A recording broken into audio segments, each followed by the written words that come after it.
like to start again by thanking you all for coming, thanking Shams for permission for all of us to come together and investigate his life and teachings, and to give gratitudes to the members of Turkat, and in particular Jamal Noor, for gathering all of us together.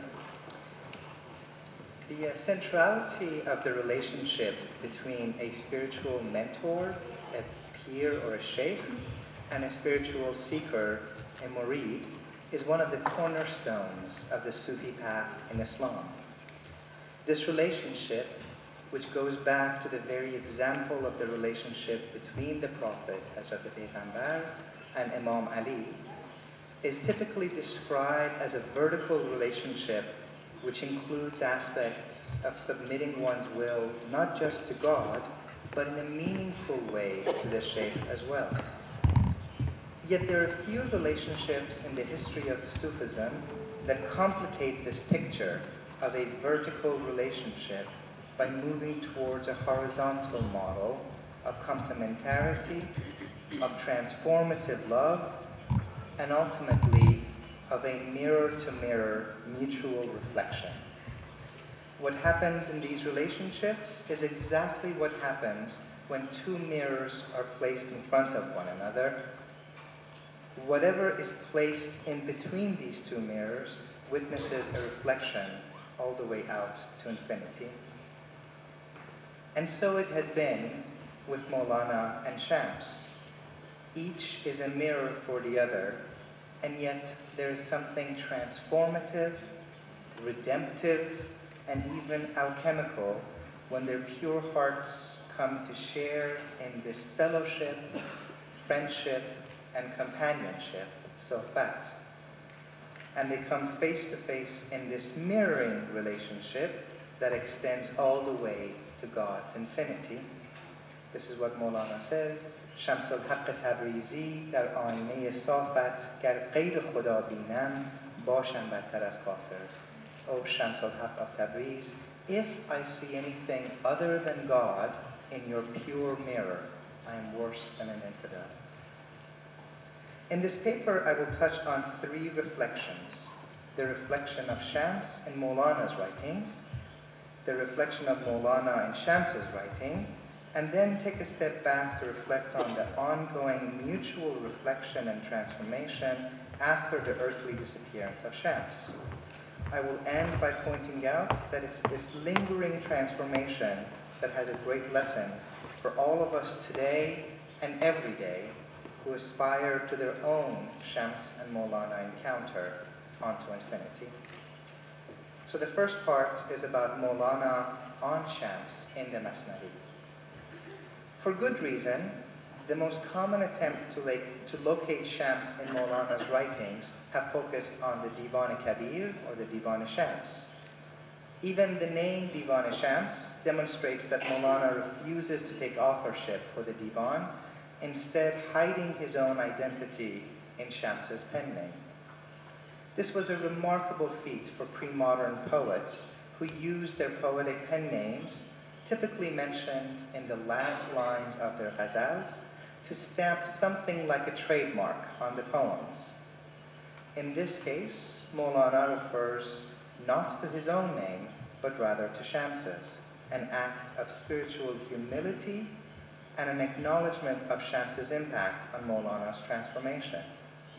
Every page of the Divan-e-Kabir offers a glimpse into Mawlana's transformation at having met Shams.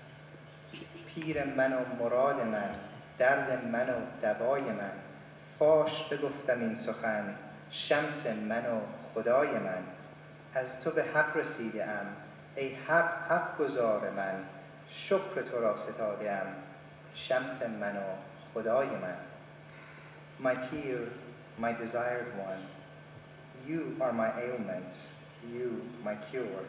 I'll say it openly, you are my Shams, you are my Lord. It's through you that I have reached God. Or, Shamsul Haqq ast razam, Tabriz shod niyazam, oo qible namazam, oo noor aab dastam. Shamsul Haqq is my secret, Raz, my needfulness, is through Tabriz, Niyaz. He is the qibla of my prayer, namaz. We could go on almost indefinitely here, but I wish to turn to a lesser explored aspect, the impact of Shams on the Masnaviyya Ma'navi. Rather than a futile and perhaps too rigid of an attempt to present the totality of Rumi's teachings, let's begin at the beginning with the story of the name. In the brilliant opening 18 lines, Mawlana uses the symbol of the name to represent the essential human condition. He invites us to listen attentively to the lament of the name that has been cut from the bed of reeds, which was its original home. We too have been separated from our divine origin, as in, we come from God, and towards God we're always returning. The reed's exile from its origin is painful, and it suffers from the pain of firaq, separation. But it's precisely through the anguish of separation that the reed has been transformed, as Mawlana has been transformed, into a reed flute, which now produces beauty.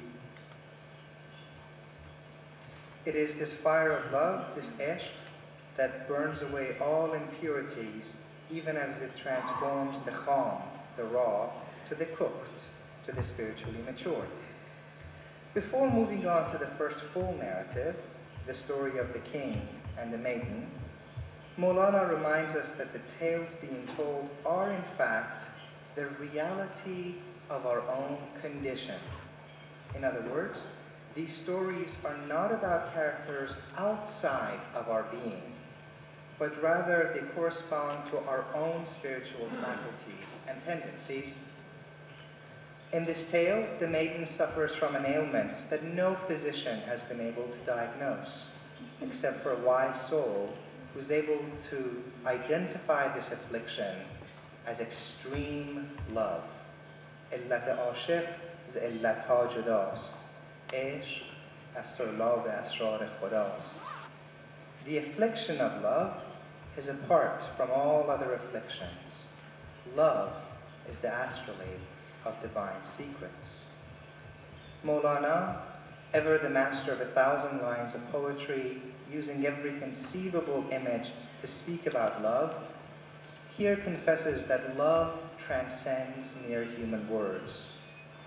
Harche guyam ishq ra sharh o bayan, chun be ishq ayam khajal bashan az an. Whatever I say to explain love and to make it clear, I'm ashamed of those words. At this point in the narrative, and after this mention of ishq, extreme love, something magical happens. There's a remarkable narrative breakdown. The nay is gone, the king is gone, the maiden is gone, the narrative is gone. In expressing that the intellect alone cannot elucidate the inner mysteries of ishq, Mawlana uses the term aftab, or sun, which is of course reminiscent of his spiritual mentor Shams, whose name also means sun.